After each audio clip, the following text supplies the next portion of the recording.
अस्सलामुअलैकुम students, welcome back to अपना टीचर.com।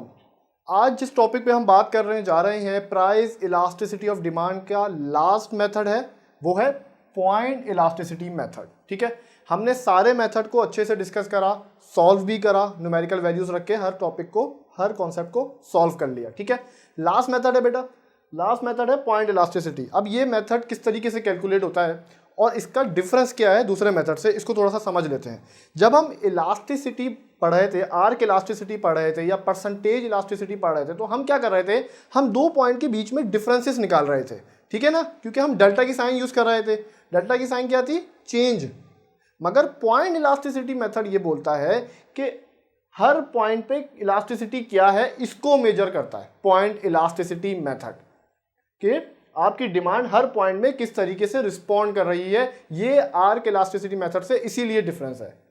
तो इसका फॉर्मूला मैंने बोर्ड पे लिख दिया है, इसकी डेफिनेशन लिख दी है। डेफिनेशन क्या है? The elasticity taken on a point. Point मतलब हम किसकी बात कर रहे हैं? पॉइंट इलास्टिसिटी मेथड की।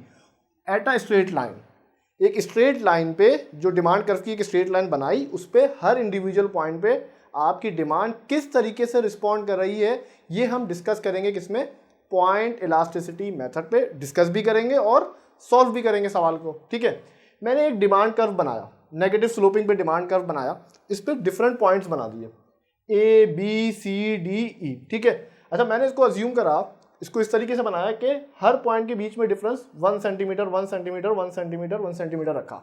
ठीक है, अब हम क्या करने जा रहे हैं, हम हर पॉइंट पे इलास्टिसिटी को कैलकुलेट करेंगे। मैंने हर पॉइंट का क्या दिया, एक नाम दे दिया, ए बी सी डी और ई। ठीक है, 5 तरीके की हमारी इलास्टिसिटी थी। 3 तो हमारी बेसिक थी, जो थी इनइलास्टिक डिमांड, इलास्टिक डिमांड और यूनिटरी इलास्टिक। फिर 2 आती है आपकी, एक परफेक्टली इलास्टिक और एक परफेक्टली इनइलास्टिक।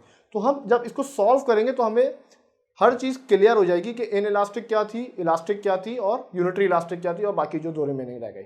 तो हम एक एक करके इसको सॉल्व करते हैं। सबसे पहले हम निकालते हैं ए पॉइंट पे। इसका फॉर्मूला क्या है? Lower segment side divide by upper segment sides. Lower segment side क्या है? जब मैं ए की बात कर रहा हूं तो ए के लिए लोअर सेगमेंट साइड क्या होगी? बी सी डी और ई। उससे नीचे की साइड्स जो है, ए से नीचे की साइड्स कौन सी थी? बी सी डी और ई। तो ये इनकी क्या थी? Lower segment side. और ए की अपर साइड कोई भी नहीं थी, क्योंकि ए के बाद हमारे पास कोई ऐसा पॉइंट ही नहीं है जहां पे डिमांड ने विद रिस्पेक्ट टू प्राइस कोई रिस्पॉन्ड करा हो, क्योंकि यहां पर आपका डिमांड कर्व क्या हुआ, प्राइस को टच कर गया और यहां पर आपका डिमांड कर्व खत्म हो गया। तो ए आपकी सबसे अपर सेगमेंट था और ई आपका सबसे लोअर सेगमेंट था।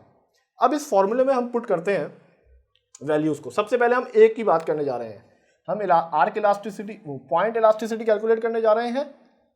और किसमें? ए पॉइंट पे। पॉइंट ए पे हम इलास्टिसिटी कैलकुलेट करने जा रहे हैं। तो lower segment side, lower segment side आपकी क्या थी? 1 2 3 4।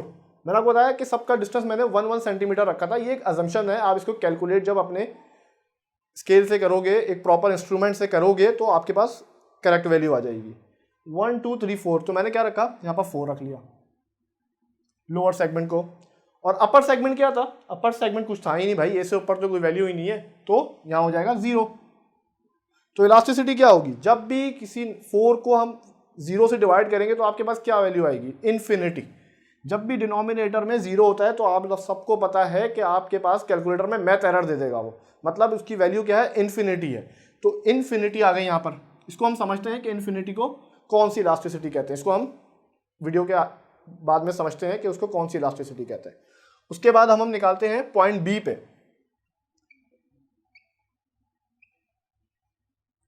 पॉइंट बी पे हम निकालने जा रहे हैं इलास्टिसिटी को। तो पॉइंट बी में लोअर सेगमेंट कितना हो गया? 1 2 एंड 3।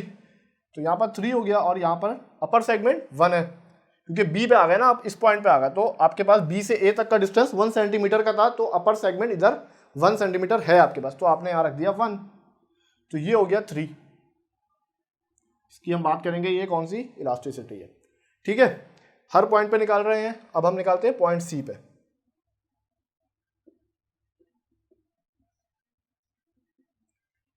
पॉइंट सी पे आपका दोनों चीजें बराबर है, 2 एंड 2। तो ये हो जाएगा आपके पास 1। इसको हम डिस्कस करते हैं, ठीक है।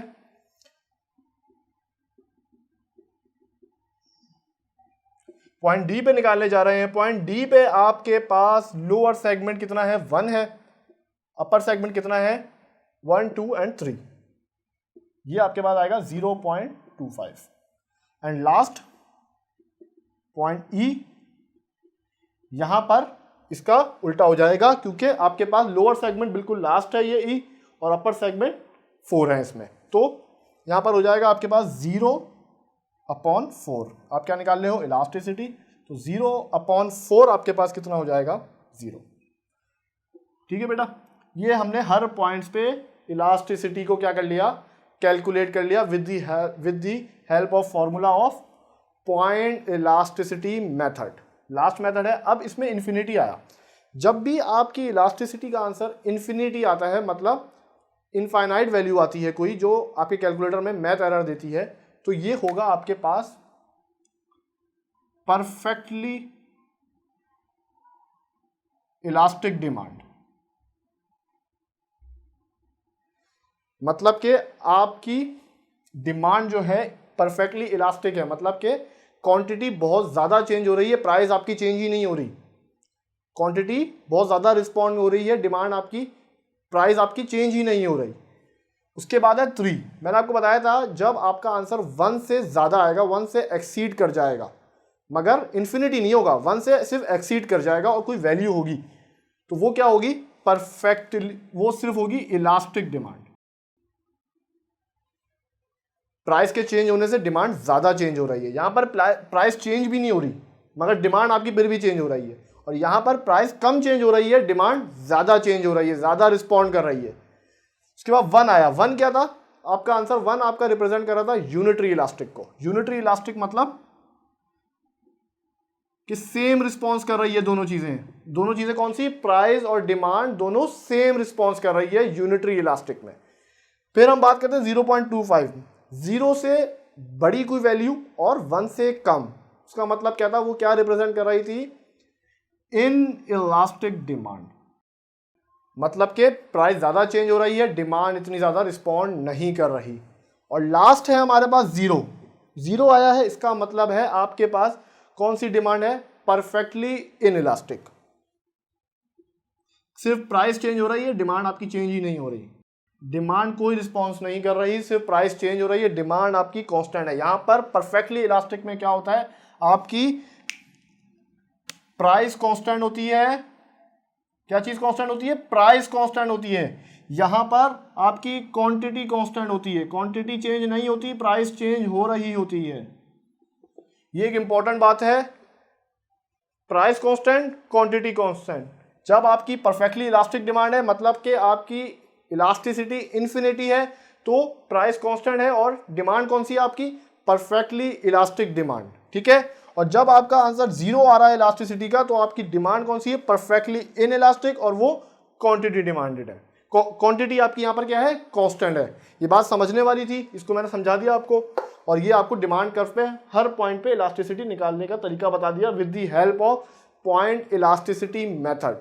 अब हमारे पास इस टॉपिक में क्या रह गया है, इस टॉपिक में बेटा हमारे पास रह गया है 2 मेथड। एक रह गया है इनकम इलास्टिसिटी ऑफ डिमांड और cross price elasticity of demand, जिसको हमने शुरू में डिस्कस करा था कि इलास्टिसिटी के 3 मेथड्स हैं। एक है प्राइस इलास्टिसिटी ऑफ डिमांड, फिर है इनकम इलास्टिसिटी, और तीसरा है आपके पास क्रॉस प्राइस इलास्टिसिटी।